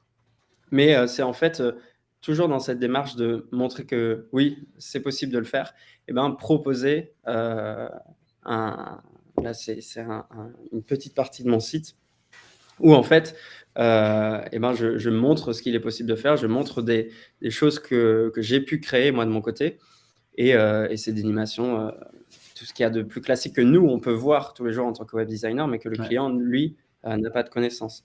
ouais, Donc à chaque fois, je montre une petite fonctionnalité, j'ajoute une petite pop-up qui dit: «Bon, ben voilà, l'effet recherché, ça fonctionne comme ci, comme ça» et c'est possible donc de le reproduire, sur votre site et ça, c'est ça a jamais en fait converti, vraiment dans le mode, «Oh beh, tiens, j'adore cette fonctionnalité» et cetera. Mais c'est en fait une réassurance pour le client de se dire: «Ah beh, OK, le gars est capable de faire ça. Ah beh, OK, stylé l'effet, machin». Donc ouais. voilà, ça c'est une façon un petit peu, marrante et ça reste quand même gadget, mais Ouais. de prouver un petit peu l'expertise aussi. Mais c'est intéressant, je trouve, parce que tu as un axe où finalement, tu montres pas comment le faire, tu montres que c'est possible, finalement. Ouais, voilà. Tu vois, c'est pas forcément, on n'est pas sur un tuto, on n'est pas sur un clonable, ou alors j'ai pas vu que c'était clonable. On est plutôt sur Non. genre it's possible. Tu vois. C'est si Ouais, vous voulez des effets voilà. comme ça avec Webflow, c'est quelque chose que je peux proposer. Et Ouais, finalement, exactement. ça fait un vivier voilà, d'effets, de petites particularités. Et même en termes de rétention, je trouve que c'est intéressant parce que les gens, ils vont tu vois, ouvrir chaque projet, regarder, etc., comment Ouais, c'est fait. C'est un catalogue ouais. d'options, exactement, DMA, Didier. Ouais, beh, c'est un petit peu, ce qu'on m'avait dit, c'était que, en fait, quand on allait sur le site, on voyait ça et on se disait: «Ah ouais, beh, j'étais sur le truc laboratoire, mais en plus j'en ai fait que 3». Et il me disait: «Ouais, je suis allé sur le laboratoire et tout, c'était marrant» et Hmm. ça te crée une petite a accroche comme ça, Ouais. toute simple, voilà, avec, la petite page, la petite, pop-up que je fais apparaître. Ouais, voilà, ouais, ouais. Et voilà, là, dans ce cas-là, c'est juste en fait pour montrer un simple effet d'animation de texte. Là, un truc qu'on a vu tellement de fois, mais Ouais. qui plongé dans une dans une petite charte graphique comme ça, voilà, ça fait un petit effet. Ça prouve aussi en fait tout simplement l'expertise, ça Ouais. montre des petits travaux sans forcément en avoir aussi. Et ça, c'est ce que je prône, c'est ce que je prône aussi dans mon travail, c'est en tout cas quand on commence, d'arriver à montrer des choses qu'on fait, même si on n'a pas de projet en cours, quoi. C'est si important, quand on débute. Ça me fait plaisir que tu le dises parce que c'est quelque chose que j'ai l'impression de répéter très, très fréquemment. Il y a énormément de personnes qui me demandent comment trouver les premiers clients, comment communiquer, qu'est-ce qu'on peut raconter, Ouais, et je trouve qu'en effet, il y a énormément de possibilités, de choses qu'on peut dire, qu'on peut montrer, sur lesquelles on peut communiquer, mais voilà, faut ce déclic-là de se dire, bon, bah, il faut que je fasse ça. Et là, de se dire, bon, bah, en effet, je pense pas que ce soit forcément très très long de faire un exemple comme ça, d'essayer de reproduire un effet. Mais par contre, ça fait du contenu sur lequel communiquer. Techniquement, c'est hébergé sur ton site, donc ça fait un lien que tu peux ramener sur ton site. Les gens qui vont aller voir ton laboratoire, ils vont également voir le portfolio, le blog, la page contact, etc. Donc, et en fait, bah, voilà, tu as très bien fait ça. Commencer un projet, bah, c'est parti. on prend contact et puis on démarre. Et je trouve que par ces approches-là, ça ramène de l'expertise, comme tu dis, ça ramène de l'humain aussi, de montrer, voilà, vous avez vu, c'est pas... Enfin, pas de l'humain, je dirais, ça ramène de l'artisanat. De dire, vous voyez, nous, on fait attention à ces choses-là. C'est du détail peut-être, mais par contre, ça va renforcer l'expérience qu'on va proposer, etc. Donc, franchement, c'est ça. Et puis, c'est une façon en fait de créer des choses. Et en fait, on voit un site et on va se dire, tiens, il y a cette petite animation. Je pense que je peux la faire. Et il y a des fois, on se dit, je pense que je peux la faire. Et ça, tu y mets des heures et des heures. Et tu passes par plein de tutos, etc. Et tu apprends. Et en fait, souvent, ça reste dans ton... Moi, j'appelle ça le garage de projet. C'est-à-dire, c'est parmi tous les trucs que tu laisses en plan. Et ça ne voit jamais le jour. Et là, c'était une façon, en fait, pour moi, de construire des animations et me dire, OK, ça voit le jour. Ce n'est pas du temps que j'ai perdu. Ça peut être mis à profit pour un client qui voit ça et qui se sent rassuré et qui se dit qu'il y a une vraie expertise derrière. C'est une façon de créer du contenu et c'est aussi ce que je fais là dans les vidéos que j'ai postées dernièrement, c'est de créer du contenu en refaisant ne serait-ce qu'une landing page, montrer ce qu'on sait faire, ajouter aussi un petit peu de renouveau, montrer, pointer du doigt toutes les design trends qu'il existe pour que les gens puissent voir, pour que les gens se sentent inspirés aussi. Voilà. Excuse-moi, je vais allumer la lumière. Vas-y. Hop là, je vous retrouve une vidéo en 60 secondes.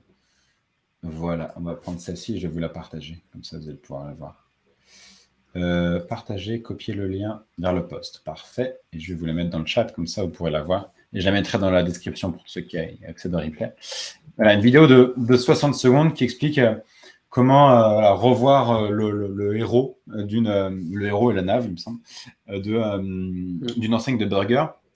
Et ce que je trouve intéressant là-dedans, c'est que non seulement tu viens montrer ton expertise en montrant comment tu as optimisé cette phase-là de redesign, et en même temps, je me dis, ça peut faire tilt auprès de gens qui ont potentiellement un héros ou une page un peu similaire en amont, qui se disent, ah ouais, en effet, la deuxième, elle marche mieux visuellement, c'est plus clair, etc. Il y a un truc à faire. Là où avant, peut-être qu'ils n'avaient pas estimé que leur home, parce qu'on leur a jamais montré comment l'optimiser, ils n'ont jamais supposé qu'elle était optimisable, qu'elle était c'est exactement ça. Je trouve ça. Et en fait, j'appuie aussi le fait là de. Ouais, merci Didier. J'appuie le fait qu'en fait, attendez, je vois que j'ai ouvert un débat là, juste avant sur l'éco-responsabilité. C'est un gros sujet. Je pense que je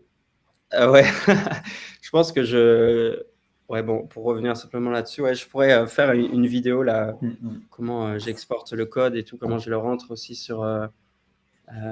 Bref, je pourrais en refaire une parenthèse là-dessus sur la façon dont exporter le code pour le mettre sur un serveur. Bref. Okay. Et donc, oui, j'incite en fait à exposer le contenu qu'on fait sur Internet, mais quel qu'il soit en fait. Parce qu'en fait, tu donnes de la visibilité à quelque chose que tu fais. Tu donnes aussi un côté humain, en tout cas si tu t'exposes avec ta tête et tout, à un travail que tu as fait. Et c'est hyper valorisé. Et c'est hyper valorisé, je le vois aussi sur LinkedIn, où il y a beaucoup de posts, mais au final, il y a peu de créateurs. C'est pas comme sur YouTube, où on est noyé dans un cercle de créateurs qui est immense et où 2% des créateurs sont plus vus que 98% des autres. Donc en fait, LinkedIn et même TikTok à titre aussi personnel, mais je disais là tout à l'heure que je faisais des vidéos, mais sur TikTok, j'ai réussi aussi avec des vidéos sous forme de musique et tout, à avoir une visibilité vraiment énorme. Et pour le simple fait d'avoir posté 2 fois. Et aujourd'hui, j'ai vraiment des personnes qui me suivent. Bon, bref, ça, c'est un autre sujet de ma vie, mais s'exposer, montrer son travail, pas avoir peur de le faire. Moi, ça m'a amené, en tout cas, dans ma vie que du positif. Et Et là, les deux posts que j'ai fait, l'un sur le burger, l'autre sur le Qatar, pareil, Ouais.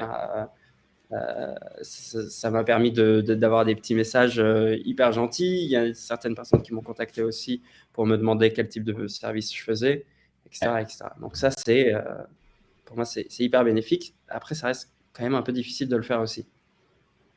C'est pas facile. Enfin, c'est le fait de se filmer qui, je trouve, est le plus difficile. Le fait de parler d'un projet qui nous passionne, c'est la plus grosse barrière à passer. Elle est relativement simple, c'est de se dire, est-ce que ça va intéresser les gens?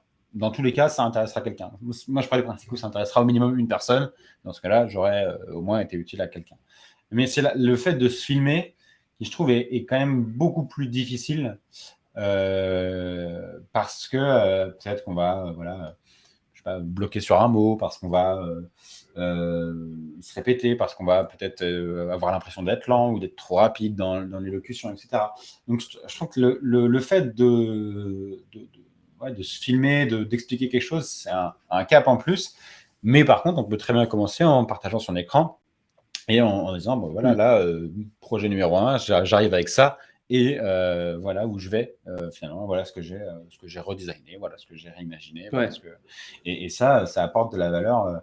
Enfin, franchement, quand je vois, tu vois, les retours que tu as, mine de rien, sur les posts, les gens ont l'air d'avoir quand même vachement aimé le concept. Tu vois. Je vois le post sur l'enseigne de burger, tu as quand même Ouais, ouais. 63 likes. J'ai pas la visibilité enfin, j'ai pas la visibilité sur ta visibilité, sur ta portée. Mais tu vois, 63 personnes qui réagissent, 21 commentaires. Je me dis, ça, c'est Non, non, mais potentiellement des gens qui derrière vont amener des projets. ouais, ouais, non, non, pour moi, c'était super. Je garde toujours en tête le fait que ça me fait aussi plaisir à moi de le faire parce que bon, j'adore la vidéo, j'adore aussi mon métier, donc j'adore Mm. refaire des sites, m'amuser. Ça m'exerce aussi quand Ouais. aujourd'hui, tu vois, j'ai que des projets où je développe des choses que j'ai potentiellement déjà designées avant, où je suis sur de la maintenance et tout. Bon, ben là, tiens, ça me permet de m'exercer sur euh, du design créatif. Mm. Et en plus, bon, ben voilà, je partage ça et ça me donne de la visibilité. Ouais. Donc, c'est enjoy the process et après, les retombées qu'il y a derrière, c'est cool, quoi. C'est cool. Ce Et je côté pense que bénéfique. tu dois faire pareil aussi en faisant là tous ces formats et tout. C'est que le process, il est génial et les Mm, retombées, mm. c'est encore mieux derrière. Voilà. Tu vois, enfin là, c'est d'autant plus vrai. Tu vois, actuellement, sur le Slack, là, il y a à peu près 450 personnes. Et on est là, tu vois, une dizaine en live sur ce live-là. Sur le live précédent, alors il y a peut-être aussi une notion d'horaire, etc. Je sais que c'est un horaire si on est parent, c'est pas forcément pratique. Bref. Et je sais que, par exemple, tu vois, en moyenne, sur les lives, il y a entre 10 et 30 personnes. En replay, très rapidement, c'est-à-dire que les gens vont le regarder le soir même, le lendemain, etc. Dans les 48 heures, on arrive très rapidement à 150, 200 personnes. Donc, il y a 50% de la commu qui va voir le contenu. Simplement, Ouais. potentiellement, c'est pas le sujet qui est pas intéressant, c'est vraiment l'horaire ou le format live, parce qu'on est pris à faire d'autres choses, on doit être concentré, etc. Donc là, techniquement, on ne fait pas ces lives-là pour réunir le plus de gens à un moment, etc. On fait ces lives-là pour donner de la valeur. Des gens qui, tu vois, Plus essaient tard. voilà, de se lancer en freelance, qui essaient d'améliorer l'expérience avec le client, etc. Bon, bah là, je pense qu'en 1 heure et demie, les gens ils vont apprendre quand même des choses incroyables pour vraiment améliorer le game tu vois, de ce qu'ils proposent. Et c'est ça, c'est exactement ça. On fait du contenu pour être vu, pour que les gens ils puissent, mine de rien, apprendre à nous connaître, apprendre à connaître toi, apprendre à connaître ton approche, etc. Et voir d'autres choses que toujours la même personne. Parce que comme tu disais, en francophone, en Webflow, il y a quand même très très peu de contenu. Ouais. Il y a l'équipe de Digidub qui produit énormément.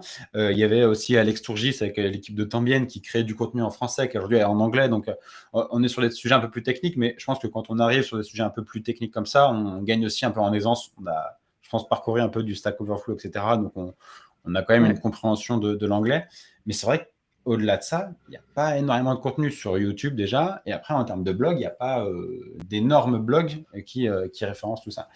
Donc, je trouve ça hyper important. Je trouve ça vraiment hyper pertinent de créer du contenu à toute échelle. Hein. Là, on fait des lives d'1h30, mais ça peut être des vidéos d'une minute comme tu fais. Ça peut être des articles de blog, ça peut être de l'écrit, ça peut être de la vidéo, enfin, des images. Je sais qu'il y en a qui font des images avec des cheat sheets, des feuilles de raccourcis, des feuilles de tips, etc. Enfin, il y a Ouais. mille et une manières Ouais. de créer du contenu. Donc, il faut trouver ce qui nous plaît et se lancer. Mais Ouais, c'est ça. C'est essentiellement aussi vraiment trouver ce qui nous plaît et arriver à un exercice facile, mais quand on aime ce qu'on fait et vraiment quand on aime le fait en fait de créer, Ouais. là ça devient facile sans craindre les retours, que les retours soient négatifs ou qu'il n'y en ait pas en fait, tout simplement. Ouais. C'est là que ça devient vraiment plaisant parce que le simple fait de créer, d'afficher Ouais. son travail est plaisant et c'est là où la motivation elle est intrinsèque, donc ça va beaucoup plus vite après. Je suis convaincu que pour se lancer comme ça sur les premières créations de contenu, on va dire, on peut démarrer soit très petit, donc sur des petits effets, des choses qui peuvent durer une minute. Il y a un effet, l'approche que tu as de faire de la refonte. Il y a également l'approche de montrer des effets assez rapides, comme le faisait par exemple l'équipe Tambien avec les snacks. Donc en une minute, tu voyais un effet Webflow, soit une petite animation hover, soit quelque chose de suivi de souris, des choses comme ça. Ouais. Ou alors, en fait, il y a l'approche de, techniquement, sur le Slack, il y a 1001 questions. Bon, il y a la limite des 90 jours, mais il y a 1001 questions à laquelle quelqu'un a apporté une réponse. Donc, techniquement, ce qu'il faudrait, juste pour que ce soit encore plus clair, c'est que quelqu'un reprenne la question et formate la réponse, tu vois, l'écrit en vidéo, etc., pour en faire du contenu qui puisse être searchable, tu vois, être recherchable. Ouais. Et du coup, là, il y a énormément de contenu déjà à disposition. Quelqu'un a déjà répondu à la problématique de quelqu'un d'autre. Donc, le sujet est intéressant, puisque quelqu'un s'est posé la question. C'est clair. Donc, franchement, ouais, si vous voyez des choses, vous voyez des choses où, je sais pas, moi ou d'autres personnes, on a répondu par un petit loom, c'est pas parce que j'ai fait un loom que forcément c'est le format adapté. Peut-être que sur un article, en reprenant la question et en détaillant un peu le process pour répondre, on peut créer un article qui soit hyper pertinent et qui puisse vous apporter de la visibilité. Donc, je vous recommande de faire ça. Mais, ouais, je suis entièrement d'accord. hop là. Bah, écoute, j'ai l'impression qu'on a fait le tour. Hein. Ça fait 1h30. Ouais, 1h30. 1h30, ouais, j'avoue. Et en plus, ça, on a traité tous les sujets. Parcours, différents projets, sensibilisation, bah, nickel. Est-ce que tu voulais terminer Cool. par un petit mot avant si vous avez des questions, c'est le moment. Parce qu'on va, voilà, on arrive à la fin, on va se quitter. On va se retrouver demain, mais on va se quitter ce soir. Si vous avez des questions, n'hésitez pas. Et est-ce que tu avais un petit mot, peut-être pour finir toi, Lilian, non, mais conseil, c'était un plaisir, Théo, de participer à cette discussion. Merci beaucoup de m'avoir invité. Je suis vraiment heureux de pouvoir discuter carrément. de tout ça, quoi. Enfin, c'est des sujets qui sont si importants pour nous, et puis le fait de pouvoir en discuter ensemble, de pouvoir soulever aussi des questionnements. Je vois, moi, quand je regarde des émissions, quand j'écoute des podcasts et tout, de voir que tu as des problématiques que toi, tu pensais, et tu dis, oh putain, là, lui aussi, il y a pensé, et que tu vois qu'il y a une réponse qui est apportée. Ouais. Tu vois que simplement, cette question, elle existe pour d'autres personnes, ça rassure, ça permet aussi de pouvoir en discuter plus facilement aux autres. Donc, merci pour ce format, merci pour l'invitation. Je suis très heureux de cet échange. Ah bah avec grand plaisir. Moi. Comme je te disais, hein, ça faisait un bout de temps que je te suivais dans l'ombre, donc pouvoir échanger comme ça fait toujours plaisir. Puis je vois que grave. pareil, hein, ça réagit dans le chat aussi en disant que c'était top, Ouais, donc merci, ça servira à plein de merci gens. Yoessa. Ça Ok, trop servira à cool, plein trop de cool. gens. Trop bien. Bon, bah, parfait. Je vous rappelle, pour tous ceux qui sont encore là ou tous ceux qui regardent le replay ce soir, demain, mardi, à 16h, on retrouve les filles de l'agence Eddy, donc Pauline Wieser et Mélina Ramos, qui, du coup, et Boris, qui est leur chien, leur Chief Happiness Officer ou Manager. Et elles viendront nous parler de comment elles ont Elles sont passées de solopreneurs, donc de 2 profils avançant, comme on disait, un petit peu en autonomie, en freelance, à l'agence, au modèle d'agence et comment ils se sont réunis et pourquoi. Donc tout ça, on le verra demain de 16h à 17h30, à peu près, pareil, 1h30. Et mercredi, on verra Ben qui est encore avec nous, Ben et Bakou, qui viendront du coup nous parler de bande de designers, de l'importance de s'entourer pour progresser, voilà, exactement, pour avancer. Donc, restez avec nous demain et mercredi. Et puis vendredi, je le rappelle, d'ailleurs, j'en rappelle, mais je vous mets le lien en même temps ici. On se voit en présentiel pour ceux qui sont à Paris. Je vous mets le lien. Voilà. Hop là. Copier, coller. On se voit en présentiel pour tous ceux qui sont à Paris. Je vous mets le lien ici dans le chat pour tous ceux qui sont avec nous. En replay, ce sera en dessous dans la description. C'est sur la plateforme Coop. Tout ce qu'il vous faut, c'est rejoindre le groupe Unit Club et vous serez notifié dès que voilà, on aura trouvé le lieu. Là, il y a 2 lieux qui remontent, soit la Felicita, mais donc gratuit, mais il faut qu'on arrive en avance pour réserver les tables, etc. Soit la Manufacture, payant, mais on a des tarifs avec Coop, etc. Bref, on vous tiendra informé.